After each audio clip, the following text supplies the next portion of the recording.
Making pizza at home is so easy. Let's get our oven on at 425 preheating. I've got some all-purpose flour here. I've got my baking powder.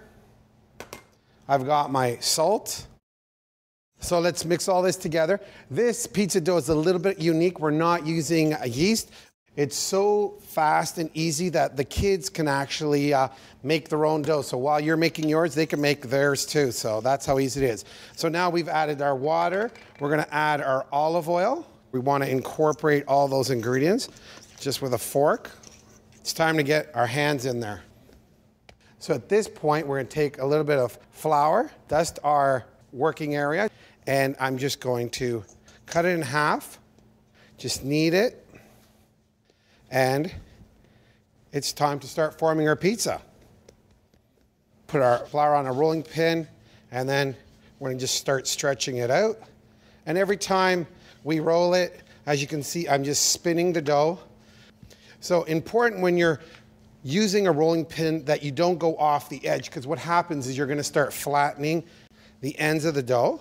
The kids can make their mini versions, and instead of just putting it on a pizza pan, they can put it on a baking sheet, make 3 or 4 little mini ones and put the garnishes that they like. So at this point, I'm just gonna reach over, put a little bit of olive oil on my pan. I'm gonna fold that, put it on there, and then fold that out. At this point, I'm just going to just keep working it, get those edges down. It's a homemade pizza. It has to look nice and rustic. It doesn't need to be perfect. We're just gonna crimp the edges a little bit, and there we are. So what I'm gonna do now is just wipe off my counter, because it's important to actually work very clean. And we're gonna start off with our pizza sauce. I'm just gonna start right in the middle and then just swirl the back of my spoon. I'm not gonna hit the edges because I don't want them to burn. If we put sauce on the edges, it'll burn. This is a ready-made sauce, but if you'd like to make your own sauce, it's incredibly easy.